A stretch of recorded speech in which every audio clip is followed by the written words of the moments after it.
presidente Alberto Fernández habla en la Universidad de New School. Debemos mantenerlos, sostenerlos, profundizarlos. La New School es un lugar maravilloso para pensar. Un tiempo que además nos obliga a repensar cómo el mundo funciona. Escuchaba con mucha atención las palabras de Mike. Y para mí es un enorme honor estar aquí en el lugar donde estuvieron antes tantos amigos y tantas personas en las que yo quiero y valoro desde lo más íntimo. Saber que aquí estuvo Néstor, que ha sido para mí una persona central en mi pensamiento y en mi vida política. Miren, anoche terminaba de escribir el discurso que tengo que decir en un rato ante Naciones Unidas. Y la verdad es que las palabras de Mike me invitan a una reflexión que seguramente repetiré en un rato en ese discurso. La verdad que el mundo en el que vivimos es otro. Es otro. Pero no es otro porque ha cambiado en su estructura. Es otro porque ha dejado al descubierto las debilidades y las miserias que el mundo ofrecía hasta la llegada de la pandemia. La pandemia terminó siendo una suerte de velo que se corre ante todos para dejar al descubierto el sistema injusto en el que vivíamos. Las carencias, las debilidades estructurales de ese mundo. De repente, siempre lo digo, algo imperceptible a la vista humana fue capaz de arrasar millones de vidas en el mundo y no distinguía entre pobres y ricos y entre poderosos y débiles. Pero además dio vuelta a las economías del mundo y de repente los bonos de los países más desarrollados se deshacían ante la mirada de toda una humanidad que no sabía qué camino tomar. Yo recuerdo que volví de una gira por Europa en los primeros días de febrero del año 2020 y a los 15, 20 días se desató el problema en Europa. Y el 19 de marzo se desató en Argentina y en América Latina. Y la verdad es que llamaba tratando de buscar experiencia a mis amigos europeos, a Emmanuel Macron, a Pedro Sánchez, Angela Merkel, y trataba de preguntarles qué estaban haciendo para enfrentar ese momento que nadie esperaba en la dimensión de tragedia que efectivamente fue. Y era muy impactante, porque nadie sabía cómo reaccionar. Y de repente la ciencia nos recomendó que para poder enfrentar la situación del COVID, lo que teníamos que hacer es volver a las fórmulas de la Edad Media, aislarnos, separarnos del conjunto.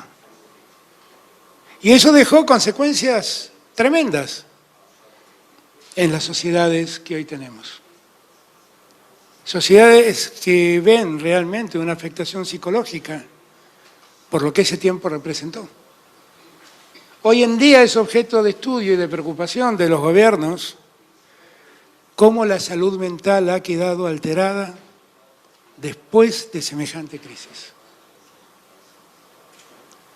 Porque en esa crisis muchos perdieron su trabajo, muchos perdieron su comercio, los chicos se vieron afectados en la educación, las universidades se cerraron. Yo me acuerdo, sigo dando clases de tanto en tanto en la Universidad de Buenos Aires y tuve que darlas por Zoom, a distancia, porque no podíamos reunirnos en un aula. Todo eso deparó consecuencias que hoy se expresan en la sociedad moderna. Además, demostró la desigualdad en la que el mundo vive. En los países pobres murieron 4 veces más personas que en los países desarrollados. Y cuando la ciencia encontró una vacuna para poder, en fin, al avance del virus, vimos la tragedia de la concentración que el mundo enfrenta. El 10% de los países más ricos se quedaron con el 90% de las vacunas. Y el 90% de los países que quieren desarrollarse no tuvieron más opción que andar buscando y rogando por vacunas en el mundo. Nosotros en Argentina logramos avanzar bien con las vacunas y logramos prácticamente empezar el proceso de vacunación junto con los países europeos. Pero dio mucho trabajo, costó muchísimo lograr ese objetivo. Y allí quedó en evidencia la enorme desigualdad en la que vivimos. La pregunta que debemos hacernos es una pregunta ética. De repente no lo pensamos y no le prestamos atención, pero todos los que estamos acá somos sobrevivientes de una pandemia. Hemos logrado sobrevivir a una de las mayores tragedias que la humanidad recuerda. La pregunta que debemos hacernos es si frente a ese velo que se corrió y dejó al descubierto todas las iniquidades y todas las desigualdades que el mundo vive, no tenemos el deber ético, la obligación ética, la obligación moral de construir algo distinto. Porque si no lo hacemos, entonces tanto sufrimiento no sirvió de nada. La Organización Mundial de la Salud hasta el día de hoy no puede determinar cuántas muertes hubo.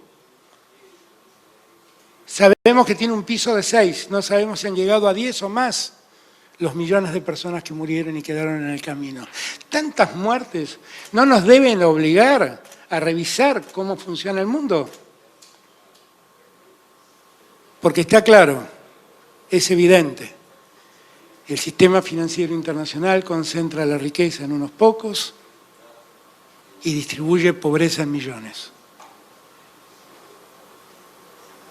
Ayer, hablando con Kristalina Georgieva, le decía, atención que la pobreza no está solo en los países más pobres.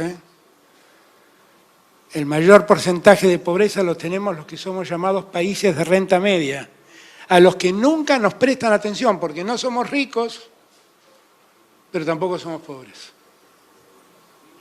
Y entonces quedamos absolutamente alejados del socorro internacional.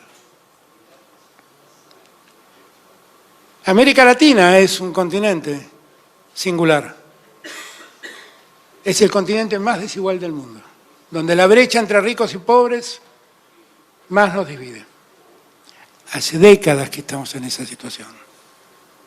Este es el momento de cambiar esa realidad. América Latina, además,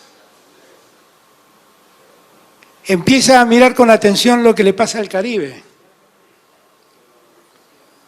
El Caribe es otra zona en riesgo. Ya no solo porque padece las mismas condiciones y los mismos bolsones de pobreza que la América Latina, sino también por lo que el cambio climático representa para ellos. Y acá debemos hacer una reflexión, porque de repente los países centrales convocan a trabajar en favor de una solución al cambio climático, a buscar una solución a la emisión de carbono, pero resulta ser que ni el Caribe, ni América del Sur, ni África fueron los causantes de esta crisis, porque no somos emisores de la huella de carbono. Ahora, a la hora de resolver el problema nos exigen igual que a todos y no nos dan los recursos que deberíamos merecer porque somos acreedores ambientales en el mundo del presente.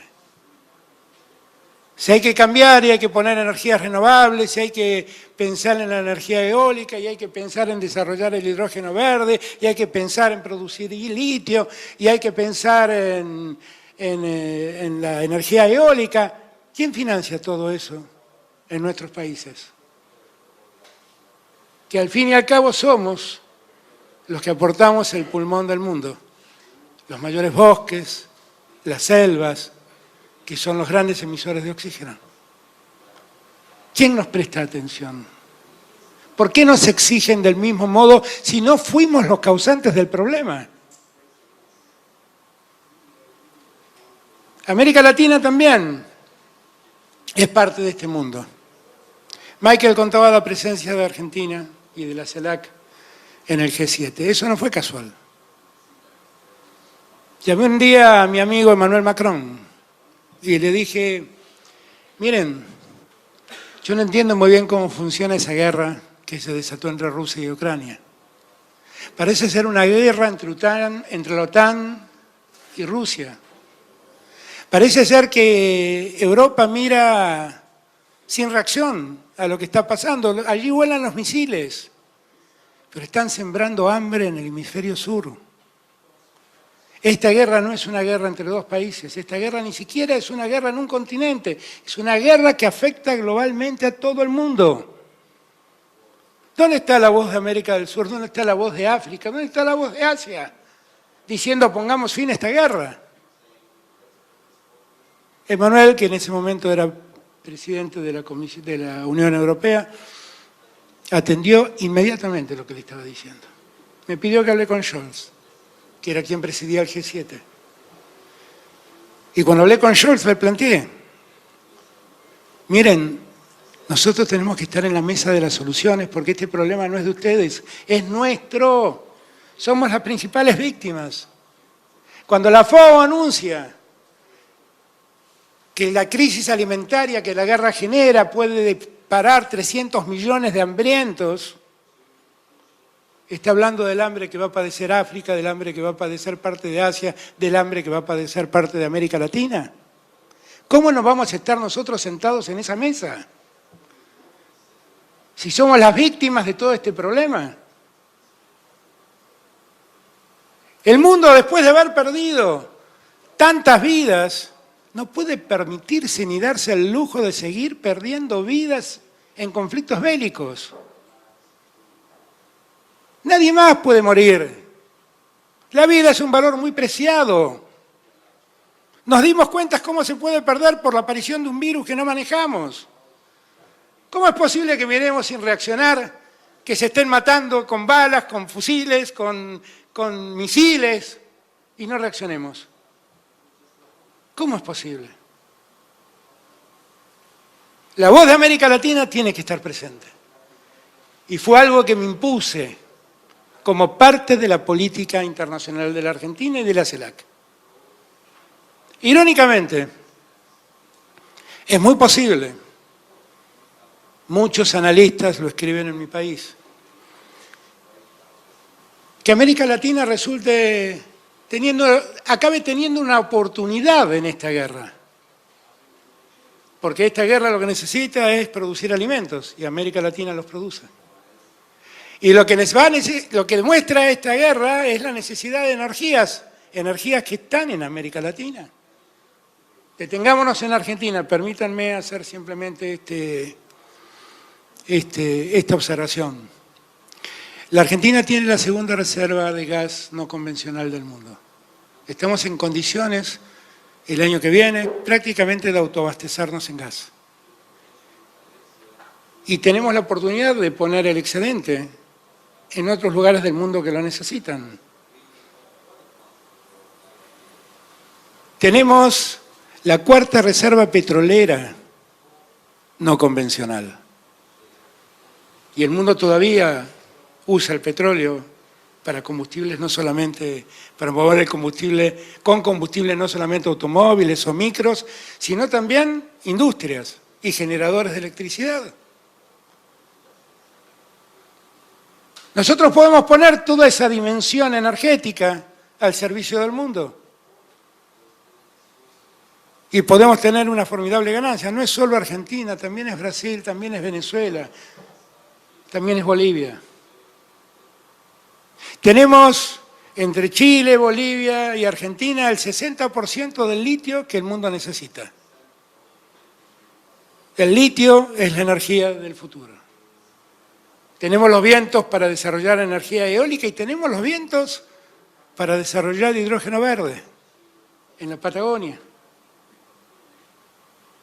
Todo eso tenemos, todo eso lo necesita el mundo. La pregunta es, yo quisiera proveerle al mundo todo eso que necesita desde la América Latina y quisiera que la América Latina gane mucho con esto porque si desarrollamos todo esto, es inversión que se genera en nuestro continente, es trabajo que se genera en nuestro continente y es a través del trabajo tener la posibilidad de sacar del pozo en el que cayeron los muchos conciudadanos y muchos hermanos latinoamericanos en ese pozo de la pobreza, sacarlos y volverlos a poner en el sistema productivo. Claro que tenemos una oportunidad, lo que no me gusta es que la oportunidad sea producto de una guerra que se ha desatado. Porque las guerras no dan oportunidades.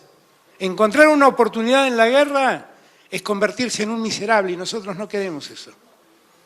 Nosotros queremos desarrollarnos en un mundo en paz. Queremos ser actores del mundo de la paz. América Latina es un continente en paz.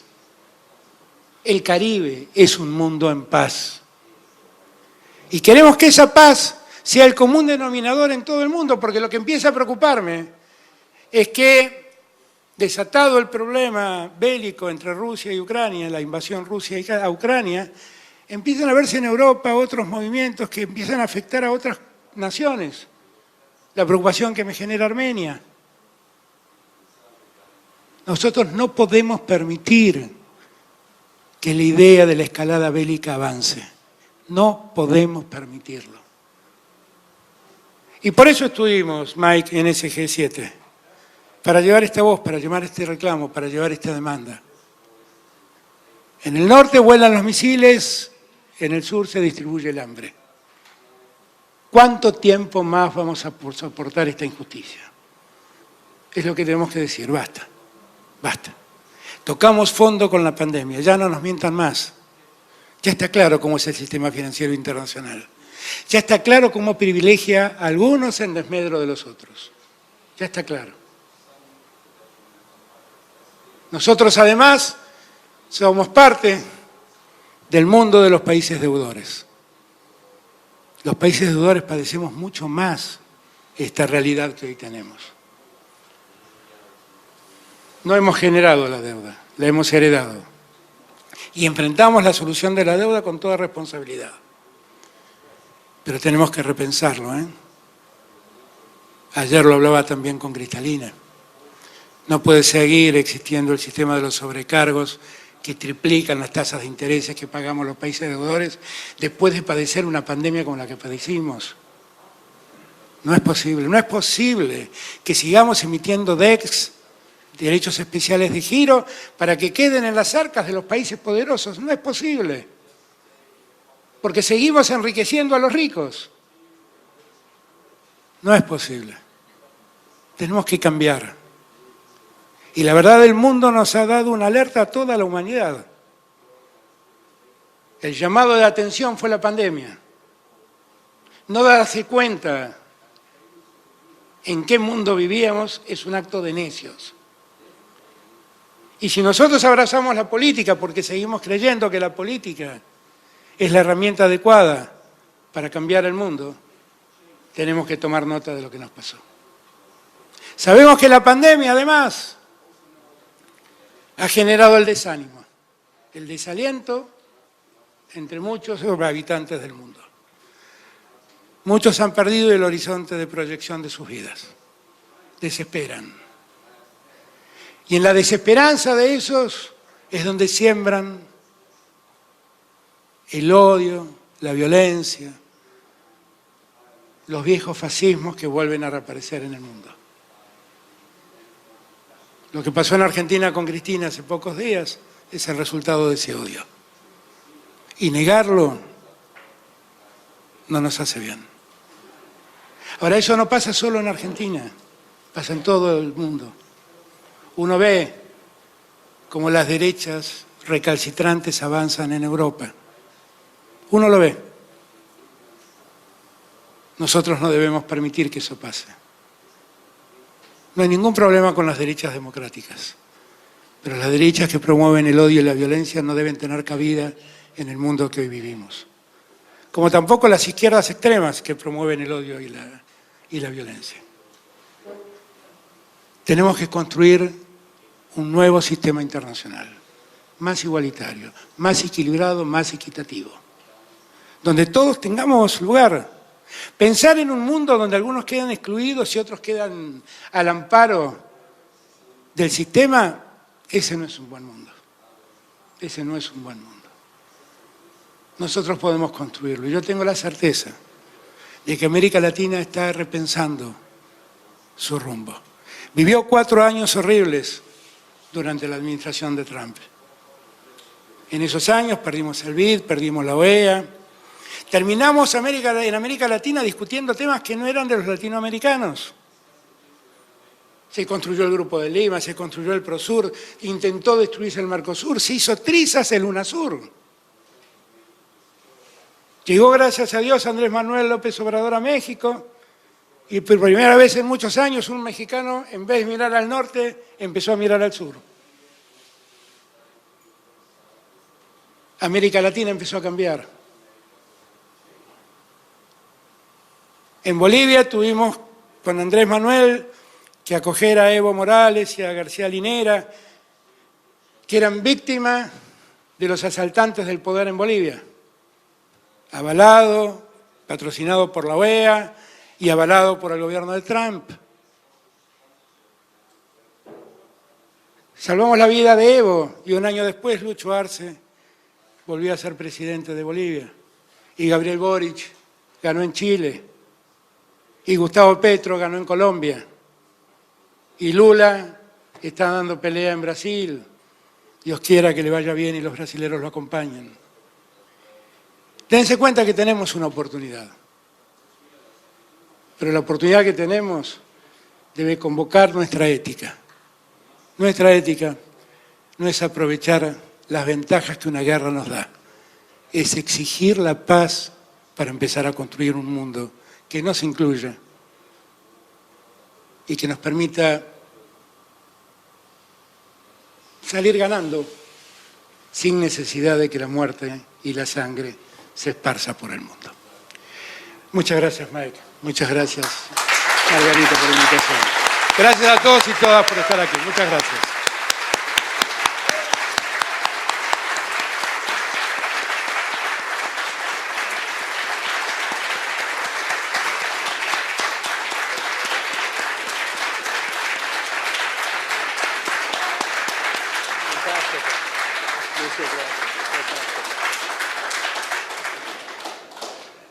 Thank you very much, Mr. President.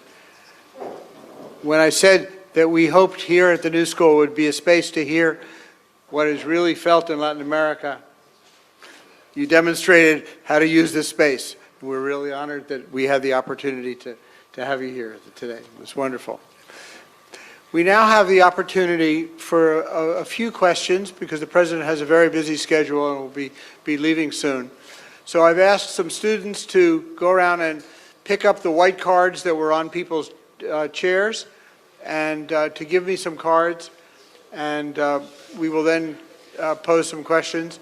I will read them in English and also in Spanish, and we hope the President can answer a few questions.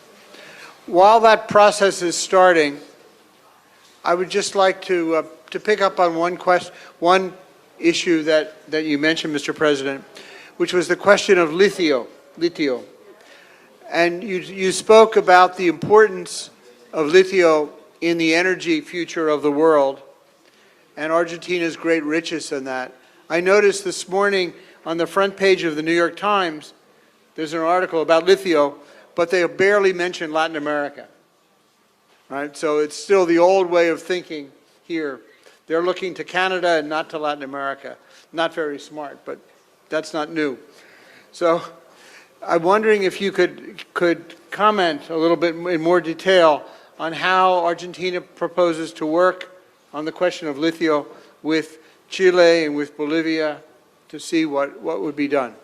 En castellano, yo pregunté cómo Argentina quiere colaborar con Chile y con Bolivia en el tema de litio en el futuro. Por favor. Muchas gracias, Mike. No, el litio claramente tiene que ver con la energía del futuro. El secreto de América Latina es que el litio no se exporte sin ser tratado y sin ser convertido en baterías. Nosotros tenemos una empresa de YPF que se llama ITEC. YPF es la petrolera estatal que ha empezado a desarrollar ya las baterías de litio. ¿Y cuál es la idea? Que la Argentina sea proveedora de baterías y no proveedora de litio solamente. Ahora, como bien dije, no conozco ese artículo del New York Times, pero como bien dije, la verdad es que entre Bolivia, Chile y Argentina se concentra casi el 60% del litio que el mundo tiene. Cuando estaba acá nos enteramos que en Formosa, que es una provincia del norte, que no sabíamos que tenía litio, también apareció litio. Con lo cual tenemos una gran posibilidad de que el litio sea provisto al mundo y que podamos proveer baterías de litio. En Bolivia el litio es propiedad del Estado. El Estado lo desarrolla directamente. Su explotación está en manos del Estado. En Chile acaba de ser dispuesto un recurso estratégico, fue considerado un recurso estratégico. Y yo creo que en Argentina también debemos considerarlo un recurso estratégico, dejando a salvo que el litio en la Argentina, por el sistema federal que tiene, es propiedad de cada una de las provincias. Pero debemos pensarlo como un recurso estratégico, porque el mundo está demandando litio y va a demandar durante muchos años. Toda la industria automotriz está demandando litio. Por lo tanto, debemos que ver el modo en que trabajamos juntos. Con Boric y con Arce lo hemos hablado muchas veces y empezamos ya a trabajar para que aprovechemos mejor esta fortaleza que Dios nos ha dado en nuestras tierras. Muchas gracias. Hay una otra pregunta. Desde el punto de vista de ACNUR, del UN Commission for Refugees, High Commission for Refugees, refugees are being considered very often as climate refugees. We're wondering what Argentina's policy is towards refugees coming from other countries of Latin America, and how climate change is also affecting Argentina. La pregunta es, desde el ACNUR hay una posición que el flujo de energía, una de las causas es el cambio climático, y si Argentina tiene una política vis-a-vis el tema de migración en esta situación. La Argentina ha desarrollado mucho las energías renovables. Tenemos las condiciones para poder hacerlo. Y cuenta, vuelvo a repetir, con esa segunda reserva de gas no convencional que nos permite utilizar una energía de transición, según ha dicho la Unión Europea, que es el gas, hasta que logramos el objetivo de que todo sea energía renovable. La Argentina tiene una historia de recibir migraciones. No es de ahora, es de siempre. Muchos hermanos latinoamericanos han venido a la Argentina buscando un lugar para crecer. De Uruguay, de Paraguay, de Bolivia, de Chile. En estos últimos años, de Venezuela, de Colombia, de Ecuador. Menos de Brasil, creo yo. Menos de Brasil, pero tenemos también hermanos brasileros. Con lo cual la Argentina tiene una historia de inmigración que empezó básicamente con la inmigración europea a comienzos del siglo XX y que siguió después con mucha inmigración latinoamericana. En verdad los inmigrantes que Argentina recibe no son víctimas centralmente de la cuestión climática. Son víctimas de las condiciones de desarrollo o de falta de desarrollo de sus países y muchos creen o piensan que en Argentina pueden encontrar esa alternativa que no tienen en sus países de origen. Y nosotros obviamente los recibimos muy bien. Ahora, la Argentina está también afectada al cambio climático como todo el mundo. Padecemos sequías que antes no padecíamos. Hemos tenido la bajante más enorme que en la historia ha tenido el río Paraná, que es un río muy importante, que empieza en Brasil y sale al río de la Plata y de ahí muchas embarcaciones salen al Atlántico. Y hemos tenido un enorme problema con eso. El cambio climático en la Argentina también se vive. no se vive con la magnitud que se vive en el Caribe, fundamentalmente en el Caribe insular. Hay que escuchar a Mia Mottley, el primer ministro de Barbados, para entender la gravedad del problema climático en esa región. Y yo, como presidente de la CELAC, le presté particular atención al problema climático en el mundo insular del Caribe. Tenemos que socorrerlos, tenemos que prestarle atención. Vean ustedes lo que está pasando en Puerto Rico ahora. Sí. Eso es algo que constantemente se repite una y otra vez, con más frecuencia y con más virulencia en el Caribe. Hemos creado con México, dentro de la CELAC, un fondo para ayudar a socorrer cuestiones de catástrofe, situaciones de catástrofe que se viven como consecuencia del cambio climático solo en el Caribe.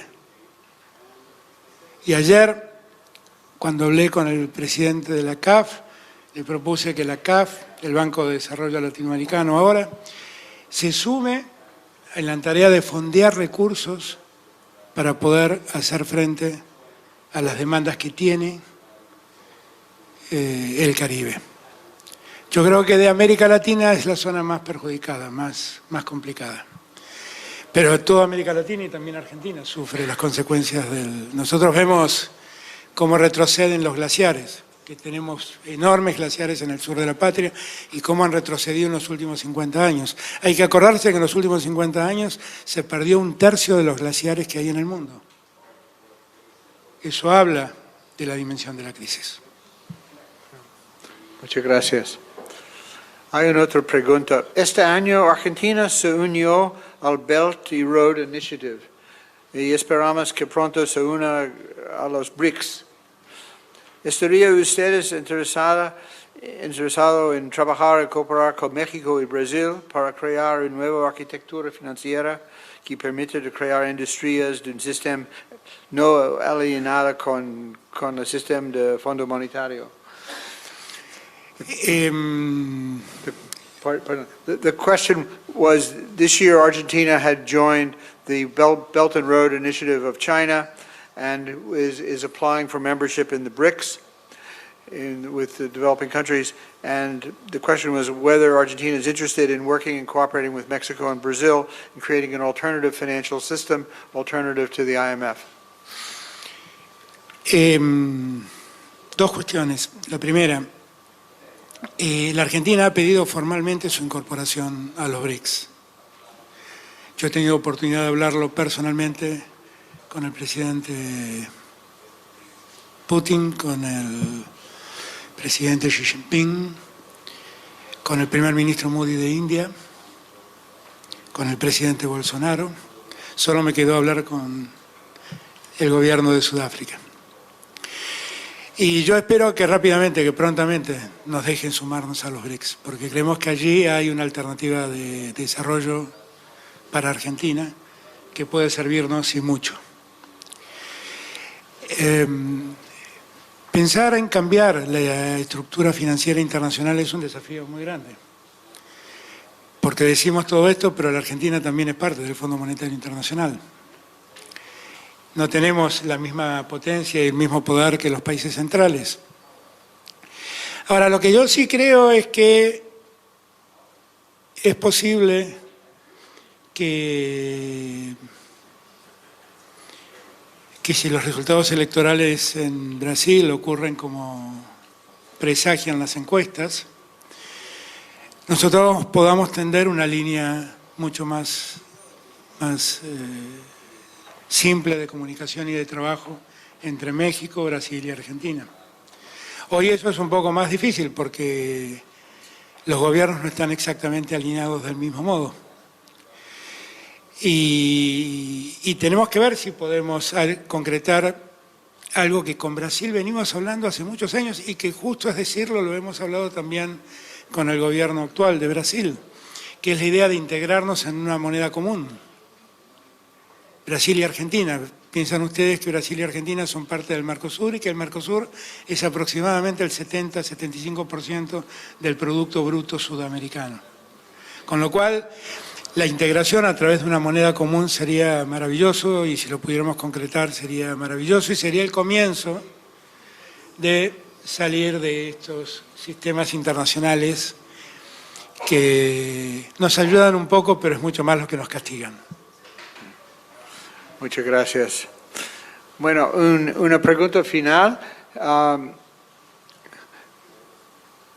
Usted describe América Latina y Caribe como una región de paz, en paz. Y hay una perspectiva que el cambio climático es un peligro que puede cambiar las cosas y incentivar más conflictos. La pregunta es si CELAC va a colaborar con CARICOM en el tema del cambio climático y para evitar conflictos en la región. The question is, the President had described Latin America as a continent in peace, of Latin America and the Caribbean in peace, and the question was whether CELAC was collaborating with CARICOM, the committee, the group of countries in the Caribbean which are working together. So the question is whether CELAC was collaborating with CARICOM. América Latina es un territorio de paz, yo creo que porque ha vivido mucho dolor en sus diferentes naciones. Chile lo padeció a Pinochet, nosotros padecimos la dictadura que nos dejó 30.000 desaparecidos. Colombia ahora está discutiendo en la Comisión de la Verdad qué es lo que le ha pasado y los primeros datos dicen que hay 800.000 víctimas de la guerra contra el narcotráfico. América Latina no se puede dar el lujo de seguir discutiendo con las armas en la mesa. Por eso creo que hemos aprendido todos la importancia de la paz. Y por eso valoramos tanto la convivencia democrática y por eso nos alteramos tanto cuando los violentos, los profetas del odio, asoman en las democracias y realmente afectan la convivencia democrática. Yo entiendo que todos estamos trabajando fuertemente en los desafíos que nos impone el cambio climático y trabajamos mancomunadamente, efectivamente, en la CELAC. El Caribe es parte de la CELAC y por lo tanto Latinoamérica le está prestando hoy particular atención al CARICOM, particular atención como antes no lo hacía. Nosotros habíamos hecho el UNASUR y el Caribe era otra cosa. Y ahora lo que sentimos es que el Caribe es uno más de nosotros. Ese es el gran avance que logramos con CELAC.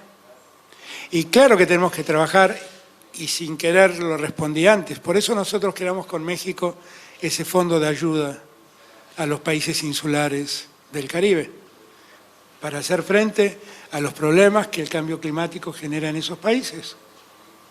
Ahora, lo que necesitamos garantizar es que el cambio climático lo podamos transitar en paz, que no sea una causa más de discordia en nuestras sociedades. Los activistas del cambio climático son gente pacífica, son esencialmente pacifistas, que se quejan de cómo el mundo ha cambiado para peor, con lo cual allí no tenemos un problema. Gracias a Dios que existen esos activistas.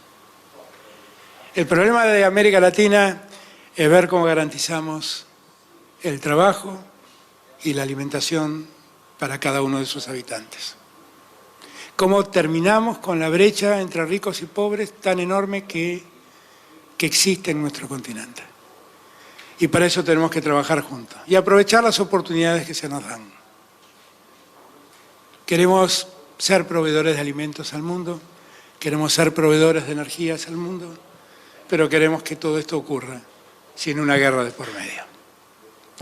Muchísimas gracias.